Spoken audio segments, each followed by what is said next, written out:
What is going on, guys? Welcome back to the channel, and today I'm going to be doing another collab video with a good YouTube pal of mine, Lightning Strike Studios. How are you doing today, man? I'm good. How are you? I'm doing very good. I'm very excited for this. Guys, what we are going to be doing today is we are going to be reviewing, not ranking, we are going to be reviewing our top 5 favorite war films. It is not my top 5 favorite war films. It's the top 5 most iconic for me.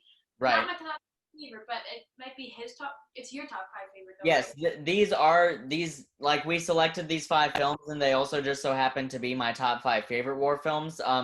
With him, they may not necessarily be his top 5 favorite, but these are like the top 5 most iconic war films, like the first ones that come to mind. So today is Veterans Day, so we are going to be doing it on Veterans Day, talking about war films, right? Yep, that's why we decided to do this. So one last thing before we get into it, definitely check out Lightning Strike Studios channel. He does great content. We did a collaboration with an Indiana Jones ranking. Part 1 is on his channel. Part 2 is on mine. Definitely check those out after this.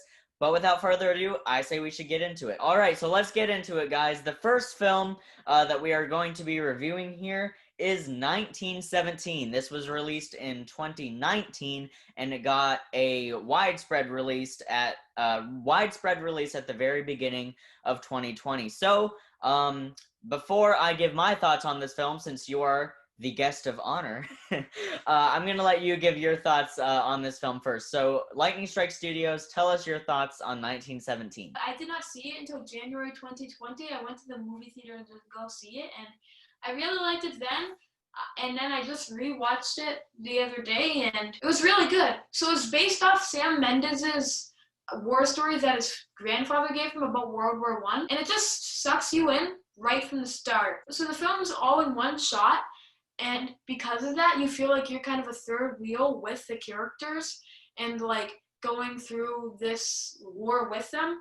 Yeah, that was definitely one of the best one of the best aspects of the films for me. It at times felt like a video game. Like it felt like you were there and it was following the characters. Yeah, and I think another thing that made it feel really real was that George McKay and Dean Charles Chapman, I think how you pronounce it, they both did excellent jobs, and they felt like real soldiers. Right. And their performances are very underappreciated. And also the visual effects were really good, especially for like a film that's in one shot. And it was pretty hard to pull off, like because they couldn't do that many camera tricks or anything.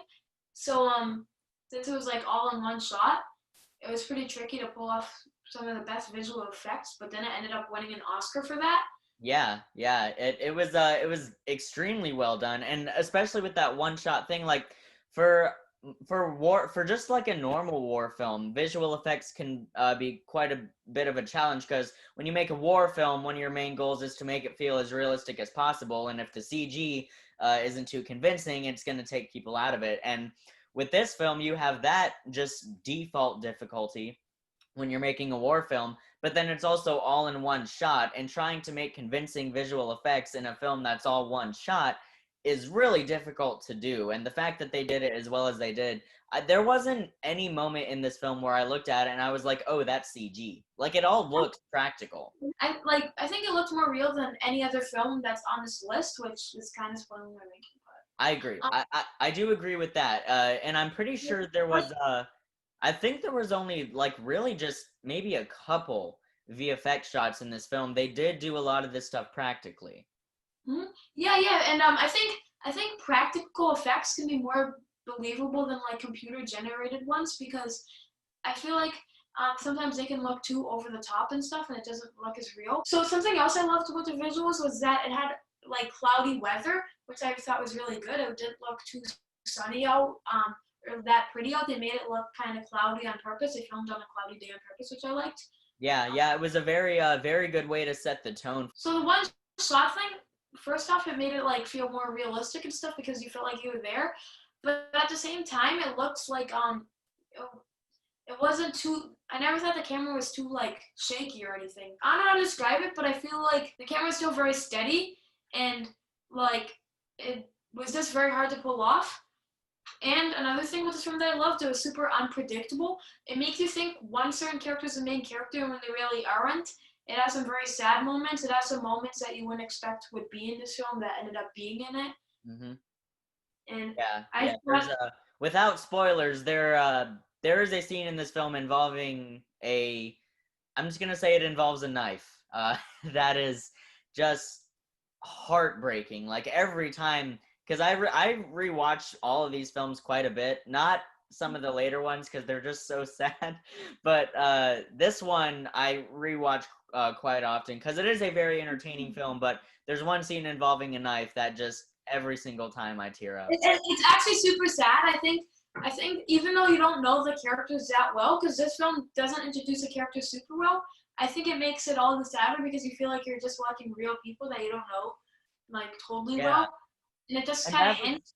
And another thing I liked is it just kind of hints at their life, like a character's looking at a picture maybe of a family member or something, and it tells you everything you need to know about them, and it just makes you care about the characters in a way that some other films can't, even if you know everything about the characters. yeah. And This film I really loved how this film went the show don't tell route because you and me were discussing this off camera. We had a bit of a disagreement, but I have been thinking about it, and the characters in this film when I rewatched it, I it very much went the show don't tell route. Like when these soldiers, because it's just two soldiers together making this journey, they'll just have conversations that tell so much about their characters, but it doesn't feel like forced exposition. Like it feels very natural.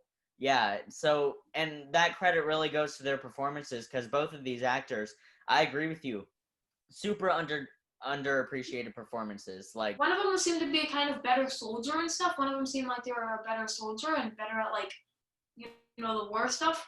And one of them was more of like just a likable guy overall, I feel like. And yeah, they both had distinct kind of personalities, and it was pretty hard to pull off, like giving them these personalities in a one-shot film. I don't think any other filmmaker could have done that well with Sam Mendes.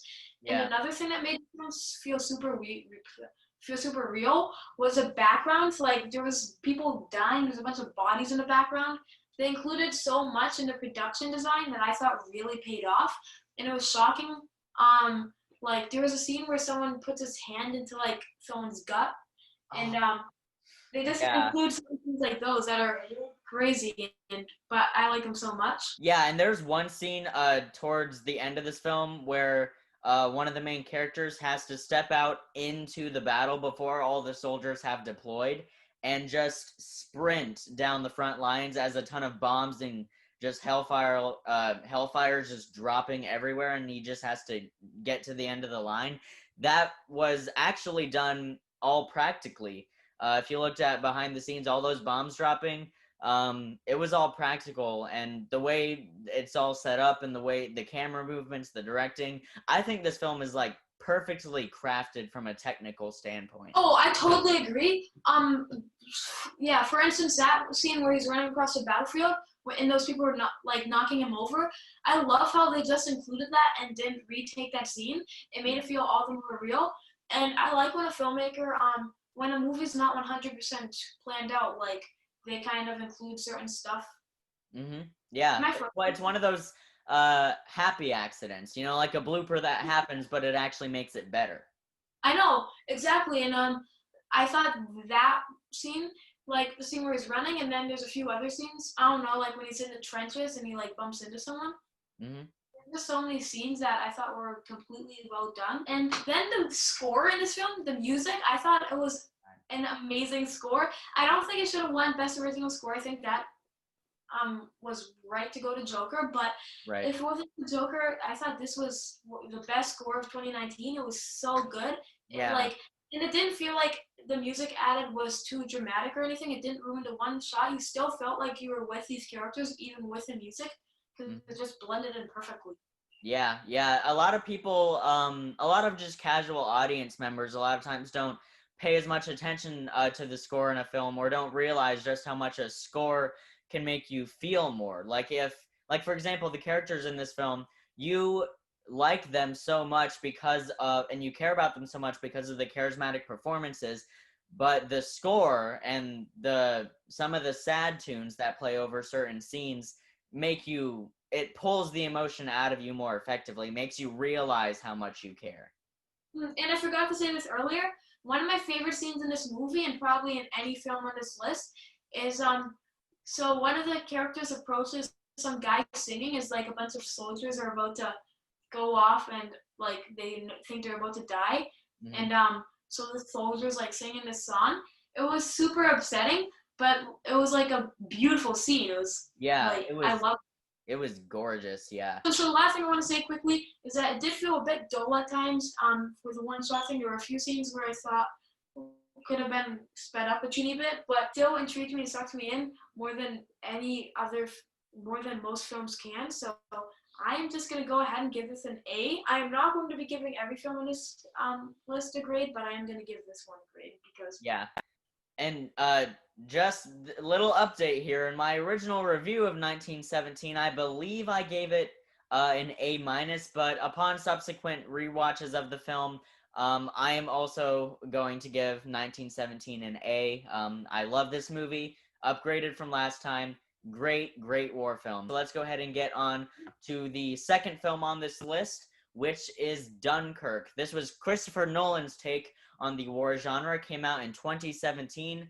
Lightning Strike Studios, go ahead and give your thoughts on Dunkirk. So, in a way, this film is very Christopher Nolan-y. You know, Christopher Nolan has a distinctive style in all of his films. It has, like, certain layers to it and stuff. But also, most of his movies are kind of confusing. This really wasn't for me. It was very well directed. I thought it had a great cast. One of the most underrated actors in Hollywood, Tom Hardy, had an appearance. And he wasn't such a big character, but in the scenes he wasn't, I thought he did a great job. And then Harry Styles, the pop star in One Direction, played a character in this.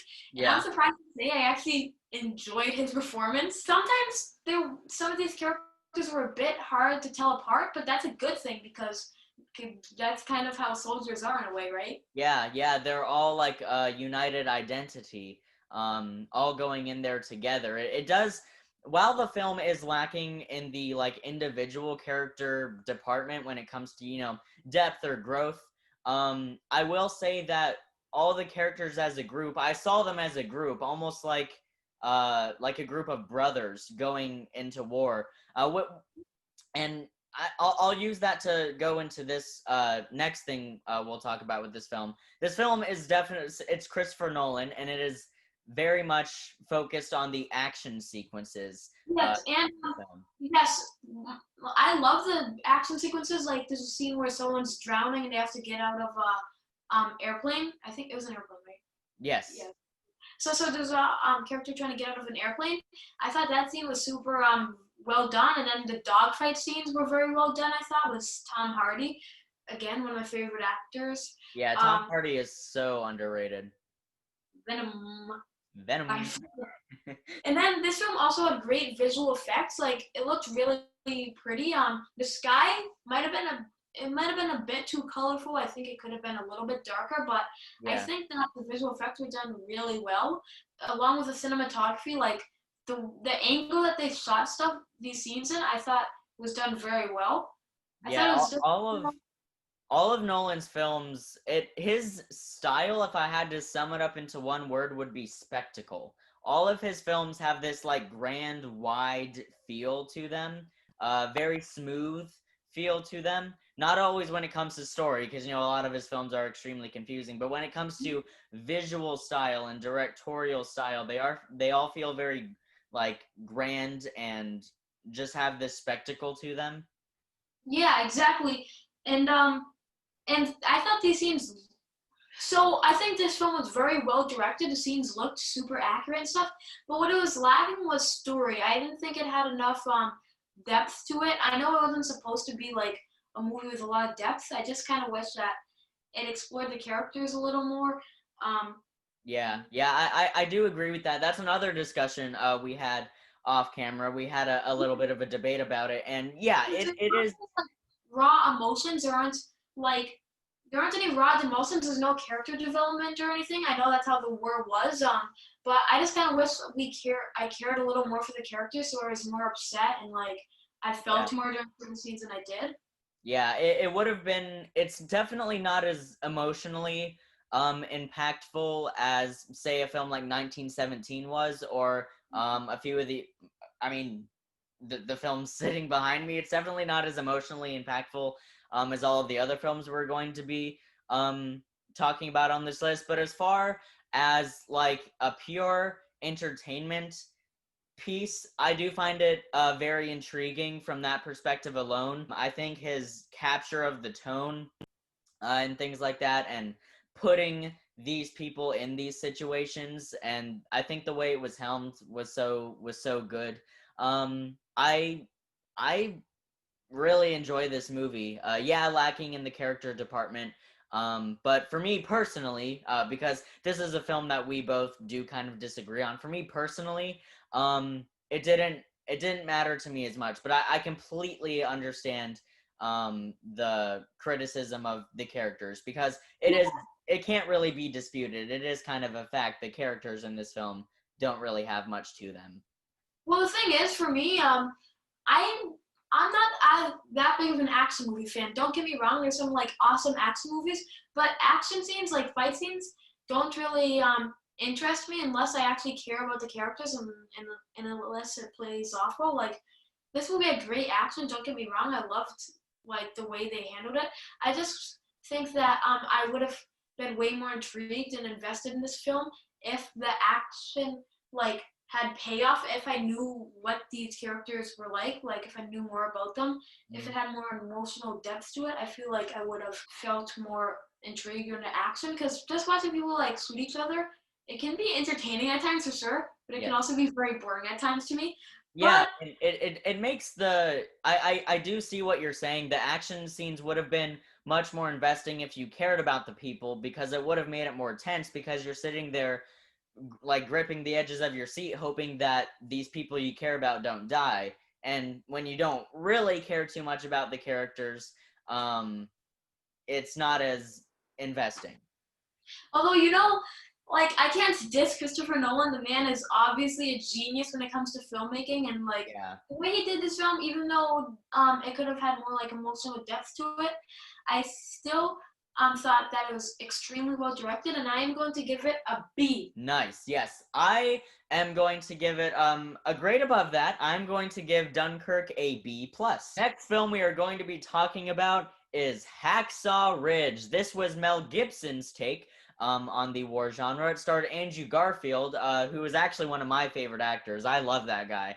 It stars Andrew Garfield, came out in 2016, and it tells the true story of Desmond Doss, a man who won the presidential medal. I think it was the Medal of Honor. He's one of America's greatest heroes, and yet he never fired a weapon. This man never shot a bullet, and it is an amazing true story. Give your thoughts on Hacksaw Ridge.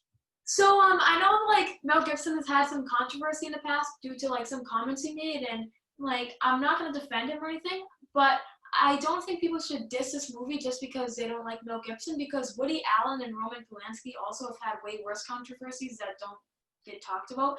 So right. I think it's unfair to kind of judge Mel Gibson, but he did a great job making this movie. I thought it was amazing. I thought Andrew Garfield's character was really an interesting character, because at first they kind of call him a coward and stuff, but then once they go onto the battlefield, they end up learning that he's the bravest and most heroic of them all. Yeah. And he saves so many lives with his sympathy. And I thought his performance was great. Andrew Garfield actually is British in real life, and I would never know that if I was like watching this movie for the first time. His southern accent for me actually worked very well. Yeah, I think Andrew Garfield did an excellent job in this film during the action scenes and like the normal when he was playing an everyday guy. So the first act, there was a love story in this film. I liked the love story overall, but he did look a bit creepy in certain scenes where he's talking to the girl, like when he's flirting with some girl. I don't know. He in the movie theater. That scene where they're in the movie theater and he's just kind of looking at her like, "You're so pretty." I'm like, oh. You know, it was awkward, but hey, if if you've seen the movie, you know how it goes down, so it's not that bad. I thought there was actually some pretty good comedy pulled off with the romance too. I thought they had great chemistry. Oh yeah, same. I thought he and I forget the actress' name, but I thought they had really good chemistry. It's Teresa Palmer. Yeah, Teresa Palmer. I think he and Teresa Palmer had really good chemistry, and I also love the backstory about like his family and some stuff that went down as he was a teenager and a kid, and why he doesn't want to kill people, and like it's partly religion and partly some other stuff. I'm not going to get into it because it's kind of a spoiler, but I just loved how that worked. Yeah, and also without spoilers, I loved how by like the final act of this film, when it's all going down, I loved how, again, without spoiling anything, I loved that he finally got the recognition he deserved, you know, because everyone was calling him. Yeah. It was so satisfying. I love when like a character's kind of like beaten down by society or whatever in a film. Like a character, they're said to be like a certain way, and they're misunderstood, and then they finally prove themselves. I love when that happens in movies. Yeah. And this is a great example of that. And I'll admit, some of the scenes in the final battle could have been sped up a little bit. I think it dragged a bit at certain times, kind of in the middle, like as a final battle, as a big battle at the end was beginning. I feel like it did drag at times. Although I think that the dragging was kind of necessary to just show how slow and brutal the war was. And there were those scenes were brutal, man. I mean, like. Oh yeah, dude. These are. That made me cringe. Like I was watching it, like.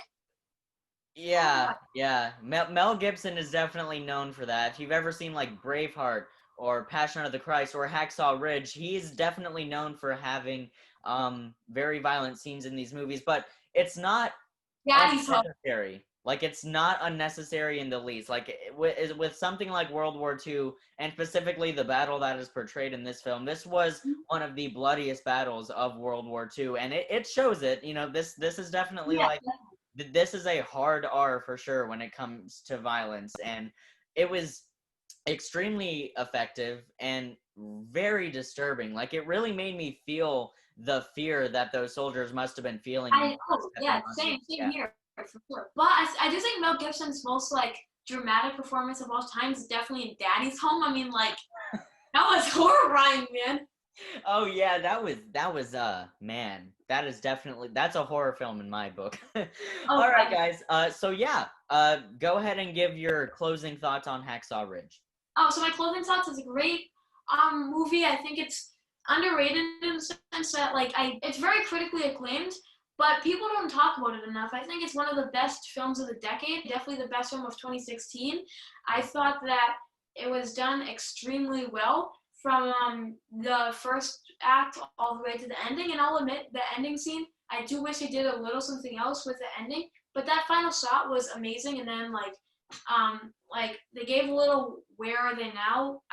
That's not bad because it's based off a true story. Every film based off a true story does that pretty much. I get what you're saying. Like, for example, when he wins the Medal of Freedom, I would have loved to have seen that, you know, like happen, like actually on screen, and see Dorothy. That was his the love interest name, Dorothy. I would have loved to seen them like reunite after the war.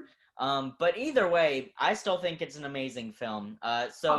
Yeah, definitely one of the best war films for me. So guys, I may or may not be doing a ranking of these films soon, so I am actually not going to give my score. I know I gave a score of 1917 in Dunkirk.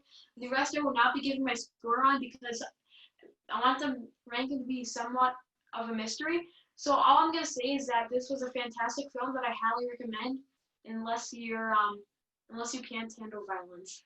Right, yeah. If you're squeamish when it comes to blood or gore, definitely like I wouldn't say like don't watch it, but just like prepare yourself, because it is a great movie that I feel like everyone should watch at least once. But like, just be prepared. But if you're like super squeamish, don't just read the story. So all I'm saying is, Mom, do not watch this film. Yeah, I'm gonna go ahead and tell my mom that too. Yeah, Mom, don't watch this. Don't watch this film. All right, guys. So I know that he can't give this a score because it would spoil his ranking video that he's going to be doing. But I am going to give Hacksaw Ridge an A. All right, guys, moving on to our next film. It is going to be Steven Spielberg's classic war film, Saving Private Ryan. So go ahead and give your thoughts on Saving Private Ryan. So Saving Private Ryan, I thought it was extremely well done. I thought that the visuals are great for the time. It was very brutal, as war films kind of have to be to deliver the message. Definitely. And it was there was so much more to it. I think each character kind of go through their own little growth throughout the movie, and I thought, like 1917, I thought the cast in this film was extremely well done. Tom Hanks is one of my favorite actors, but I don't call him. But that's not what I call him. I call Tom Hanks Forrest Gump. Forrest Gump, everyone. So yes, I thought Forrest Gump did an extremely good job in this film, and then Matt Damon, in the scenes he didn't come until the end, which it's kind of a spoiler, but Matt Damon, in the scenes that he wasn't, I thought he did an extremely good job, and then there were some side actors such as Adam Goldberg or Bryan Cranston. I thought they did really good job as well. Yeah, and Bryan Cranston. People don't talk about Bryan Cranston enough. That guy's an amazing actor. And most people think of him as the guy from Breaking Bad. I don't. Yeah. I think of the guy from Malcolm in the Middle. Yeah, Walter White in Breaking Bad. Yeah, that's what most people know Bryan Cranston from. But that's not what I think of him as. Okay, guys, go watch Malcolm in the Middle. How from Malcolm in the Middle. That's who I think of him as. Yeah. People should definitely look at some of Bryan Cranston's earlier work. I mean, don't get me wrong. He deserves the attention he gets for Breaking Bad, but look at his earlier work. He was always an amazing actor. I thought that this film was it dragged a bit in the first act especially, but once it picked up, and it had so much emotional depth to it. Like let's say Dunkirk or something, it had so much emotional depth. Even though you didn't know every character that well, you still cared for them. And even in these soldiers, some of the characters I thought were extremely selfish. Even the characters we were rooting for, I thought they said some stuff that were extremely selfish. Yeah, you still care about them and stuff, even if you don't like what they say. You still care so much about these characters, and you still root for them throughout. And then there's some heartbreaking scenes towards the end of the film where I just was super upset.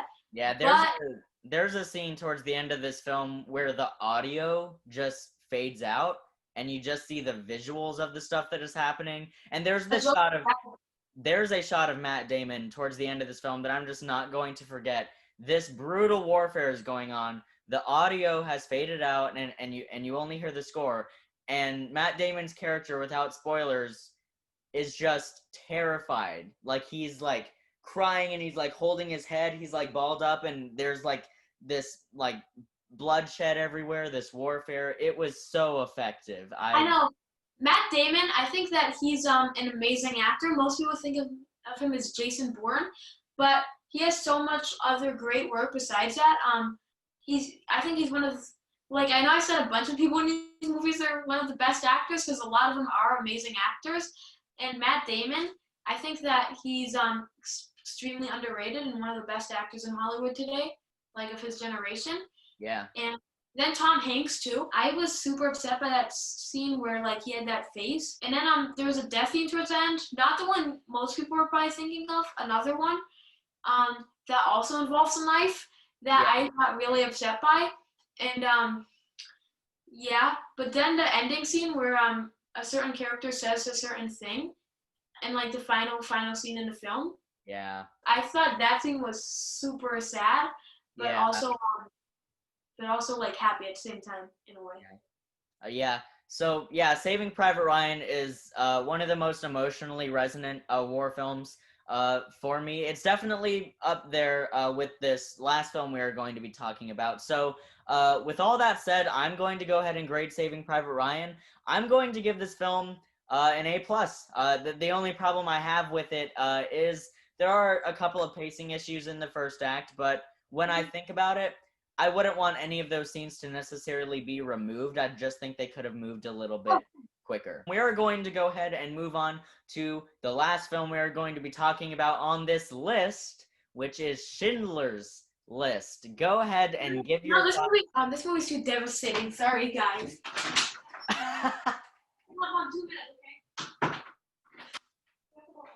But it was a very devastating film. So much like upsetting moments. It just shows you the brutal.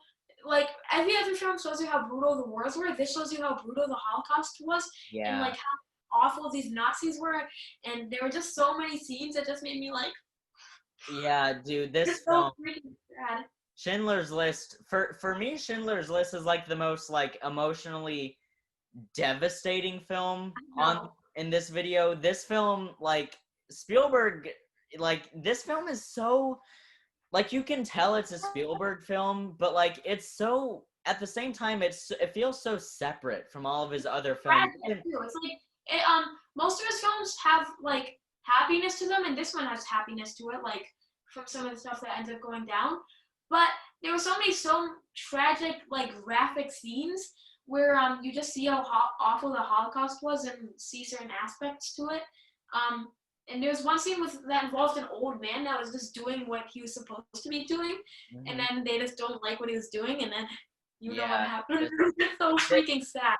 yeah, this film is relentless. Like they really do show you how horrible this event was, and to think this happened in the 1940s. Like when you think about time in general, that's really not that long ago in regards to like the history of.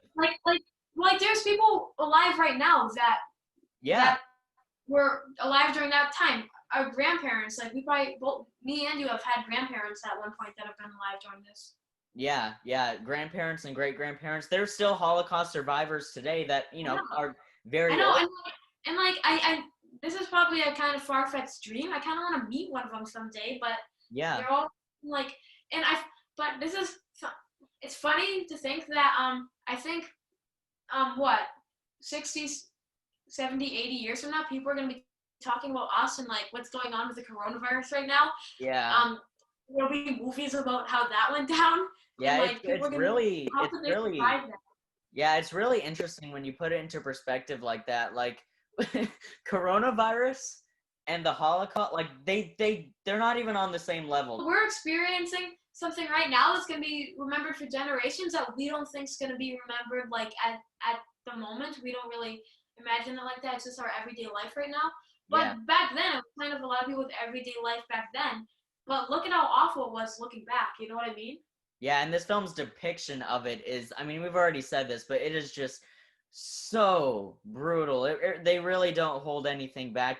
Some of the things, some of the images I'm shown in glad that this they film, like the images shown in this film are just burned into my mind forever, and I'm never going to be able to unsee them. Which, for some people that might be a negative. They might be like, I don't really want to watch that, but for me, it's not like I want to see that, but it's the point. When you watch a film about a Holocaust, it's like, what do you expect? It's kind of like criticizing a romance film for being romantic. It's like you can't criticize a Holocaust film for being horrific. Like it I was know a horrific because event. because it needs to teach people how terrible this was and that they shouldn't like take their lives for granted because they need to look at what happened back then. Yeah, And the fact that they didn't hold anything back, I'm kind of glad about. And then it does kind of have a happy turnout. It like this is gonna sound extremely weird. It's a feel good movie in a way yeah, if you yeah, think this perspective, some of yeah, the stuff that definitely. happened. And like a lot of people talk about how much it showed history. It was also a great story. So Schindler, Oscar Schindler, he had great character development throughout the film. Mhm. Like people don't talk about the way his character developed that much. Yeah, As much. I mean, you look at Oscar at the beginning of this film, and he's actually kind of an unlikable guy at the beginning of the film. Like Yeah. he's a man of like greed, and he really only cares about money. But then by the end of the film, he starts to see his workers, like the people who work for him, as people, not just slaves or whatever. Like he sees them as people, and he has conversations with them. And I think that's a great arc. Someone like that going from this horrible man, really, to this very sympathetic character that you can relate to it was a very well done arc. And this film is very long. It's over 3 hours. It's like 3 hours and 17 minutes. Very impressed. Maybe like in the first like 30 minutes could have been sped up a teeny bit, but I think that it needed to be that long just to like burn the image of in your mind of how brutal times were back then. Yeah, and I do think that runtime was necessary for the arc that they were going for here, because he's a completely different person at the end of the film. Like whenever you're watching like a class on how to do a character arc, they're like, it's very simple. Just have your character be one person at the beginning of the film and then be a different person at the end of the film. In this film, he's a completely different person by the end of the film. Like they're But not so even. changing over time, like it doesn't just happen overnight. Like in one scene, he's one way. He slowly builds up into a new person. Yeah, and that's how real life is too. Like it doesn't, people don't just change like instantly. Like it takes tons of experiences and different things to change you and kind of morph you into who you eventually become and what you will be defined as a person, like when people remember you. And I think the legacy of Oscar Schindler that this film constructs is something that truly should be recognized and praised. I wish people talked more about his arc in this film. But when we're watching this, we know that like he's a real person and stuff, and it's just crazy to think that he's like that this actually happened. Not only the Holocaust, but just all of this, and then that these Nazi soldiers actually did this stuff. Yeah, truly, truly horrible events. And I think the way that Spielberg captured it with this film is like, this film will never be forgotten, and it's going to be Oh, burned into my head. I don't even own the Blu-ray of it. I want to get it just because I feel like I have to own it, but like, I'm probably not going to rewatch this film very often, if I'm being completely honest, because it is. oh, me neither. I can't rewatch this except like once every 10 years. This is like how can how can someone I don't know how someone could stand rewatching it like all the time. Sometimes it's okay, but Yeah. this isn't the kind of film that you're like, hey, that you say to your friends, hey Yeah, guys, you want to watch a sick movie? It's awesome. Come on, let's yeah, go it's get like I'm not gonna go up to like my friends and be like, "Hey guys, do you want to watch Schindler's List?" And it's they'd be the like, best movie ever. "It's like no." They're like, "No." But yeah, Schindler's List, nevertheless, brutal film, um, truly relentless, unforgiving film. But it does, like you said, have a strangely feel-good aspect to it, as most Spielberg films do. But this is definitely one of his darker projects for sure. And Um, before watching this, I will admit, like I've always loved Steven Spielberg's films. I always thought he was kind of like the slightest bit overrated. I thought he was kind of more like, I thought he made movies like E.T., sweet movies, awesome movies, just kind of like not that mature or yeah, whatever. But then I thought of this, and I'm like, really? Oh my yeah, god! yeah. Steven Spielberg is a great director. I do think people need to like when you ask people that aren't that into movies, hey, who's a director that you know about, and then you're like, oh, Steven Spielberg. Yeah, I mean, and I mean that's not completely unwarranted. Like he made like most of the, well, not most, but like a good number of the classics that we know and love. Like Jaws or Raiders or E.T. But like, I do wish people like wouldn't be like Spielberg, Spielberg. Like, yes, he's a great director, but I mean, we have like Wes Anderson or like David Fincher or James Cameron. And yeah, no, I love Wes Anderson. I think he needs to be more appreciated. People like Greta Gerwig. Mhm. Um, Oh my gosh, dude, Greta Gerwig, she is so underappreciated. I love Greta Gerwig. And then like Spike Lee, Yeah, um, Clint Eastwood, who is very appreciated, but still, yeah, not as much as a director. People love his acting stuff, but he Damien needs Chazelle. he needs more recognition as a director. But Greta Gerwig might be the most underrated. Yeah, Greta Gerwig needs. I mean, my goodness, Greta Gerwig is incredible. But anyway, back to Schindler's List. We basically gave all of our thoughts about it. This was actually almost an analysis of all these films. We've been recording for almost an hour at this point. Oh my Man, god. this is going to be a monster to edit. But with that said, let's go ahead and give our final concluding thoughts. Okay, so I've given a film an A plus, and Schindler's List, like in a way, it's an A plus for me, like in the sense that it's just so well done. There's almost nothing wrong with it, but Right. since it does have a couple small issues and stuff, and since it's not a perfect film, I'm gonna give it an A almost plus. All right, yeah. For me, I am going to give it the A plus, but you know that's just me. So yeah, guys, that was our.